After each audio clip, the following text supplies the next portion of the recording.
Salam alaikum. Bonjour à toutes et à tous. Bienvenue à ce cours d'introduction sur les archives, définition. Dans cette vidéo, nous allons explorer ce qu'est un archive, son importance dans la recherche historique et comment elles sont utilisées pour préserver la mémoire historique. Le cours abordera les contenus suivants. Donc, on va commencer premièrement par la définition des archives. Ça veut dire quoi l'archive? Deuxièmement, type des archives. Troisièmement, pourquoi l'archive? Évidemment, l'importance de l'archive. Quatrièmement, la consultation, ou bien comment consulter, ou bien le système d'accès, la recherche et comment trouver les archives. Cinquièmement, c'est l'histoire et les documents d'archives. Donc, absolument, c'est la relation entre l'histoire et les documents d'archives. Avant d'expliquer les différentes sections du cours, donc je veux présenter l'objectif principal du cours, ou bien du chapitre. À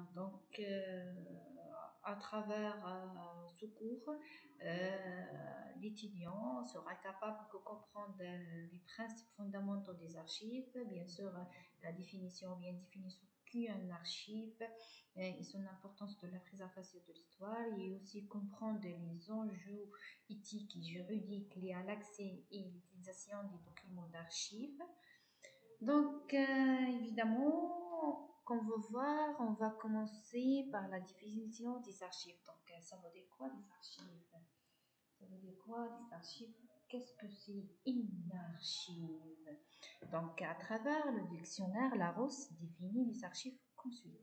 Un ensemble de documents relatifs à l'histoire d'une ville, d'une famille particulière ou d'une institution, d'une administration, d'une personne ou d'un lieu où ces documents sont conservés. D'autres définitions viennent de plus. Dans le contexte numérique, le terme fait référence à un ensemble de fichiers sauvegardés sur des supports de stockage sous forme compressée ou un ensemble de données mises à la disposition du public pour être téléchargés via l'Internet. Donc, soit format papier ou bien matière, soit format numérique.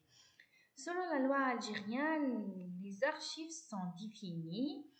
Les documents d'archives sont au sein de la présente loi des documents comptant une information, quelle que soit leur date, leur forme et leur support matériel, produit ou reçu par toute personne physique ou morale et par tout service ou organisme public ou privé dans l'exercice de leur activité. À travers les définitions précédentes, donc les archives sont des documents, des dossiers ou des fichiers, soit papier, soit numérique, soit des matériels collectés, organisés et ce qu'on appelle classés et conservés de manière bien structurée pour préserver des informations pour du futur.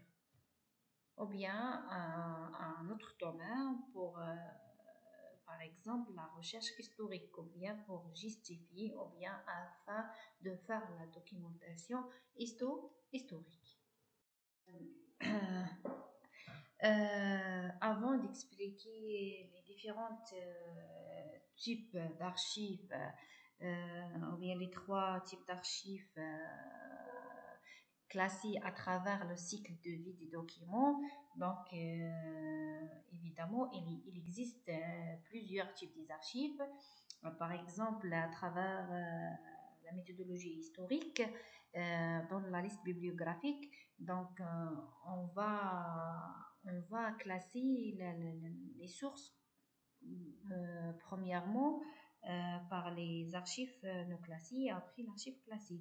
Les archives non classées, donc on les trouve soit à travers les entretiens ou bien les enregistrements du témoignage ou bien dans les musées. Donc c'est des documents non classés soit dans un service archivistique ou bien dans les différents centres euh, archives. Apparemment, les archives classées, c'est des archives classées soit dans les services archivistiques institutionnels ou bien dans les centres d'archives.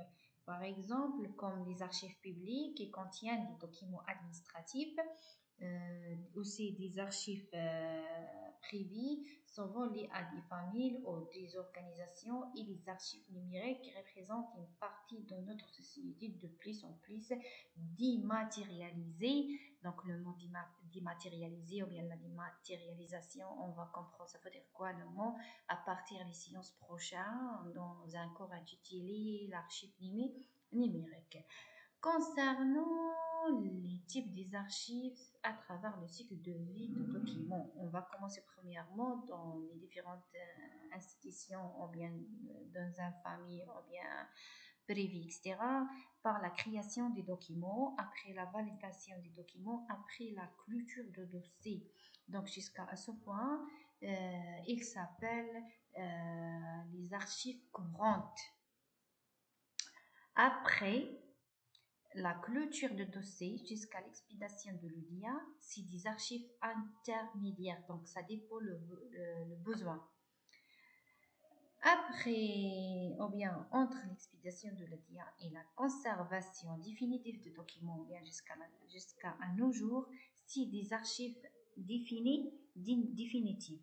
Ce sont des documents utilisés ou bien ce sont les documents utilisés dans les études historiques. Regarde spécifiquement pourquoi l'archivage. Donc, l'archivage, c'est l'action de conserver et organiser des documents très très importants. Donc, apparemment, à partir de cette définition, cela c'est très très simple. Mais en réalité, c'est un travail qui demande beaucoup d'efforts, aussi bien en termes de temps que de ressources humaines et matérielles aussi. Les organisations doivent parfois investir dans des outils, des formations et des locaux pour bien conserver ces archives. Alors, pourquoi faire tout cela? Il existe deux raisons principales qui justifient cet effort d'archivage. Premièrement, pour les citoyens et l'histoire locale. Les archives servent avant tout à protéger les droits des citoyens. Par exemple, si une personne veut prouver un fait historique, ou bien pour la justification historique, qui confirme ses droits. En plus, les archives permettent de garder une trace de l'histoire locale. Une ville peut ainsi conserver des documents sur son passé pour la génération future. Deuxièmement, pour les chercheurs et professionnels. Les chercheurs, scientifiques, généalogistes et même les journalistes utilisent les archives pour faire des recherches. Par exemple, un historien peut étudier des documents pour mieux comprendre un événement passé. De même, un journaliste peut chercher des informations dans les archives pour écrire un article bien documenté. Donc, c'est la valeur des documentations. Les archives sont donc des outils très très utiles pour ceux qui cherchent à en savoir plus sur des sujets spécifiques, qu'ils soient professionnels ou plus occasionnels.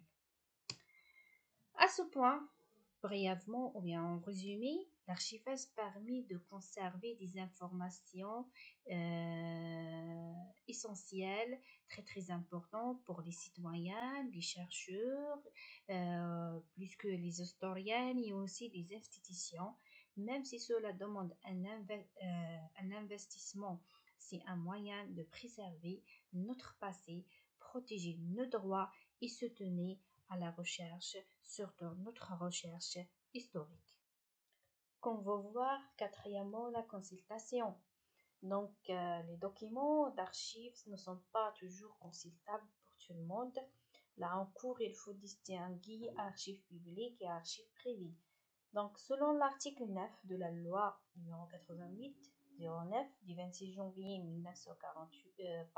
88, les archives publiques sont ouvertes librement et gratuitement après 25 ans de production. Mais dans le but de protéger la mémoire nationale, l'ordre public et l'honneur des familles, justifiant que certains documents ne sont pas accessibles avant l'expiration du délai suivant.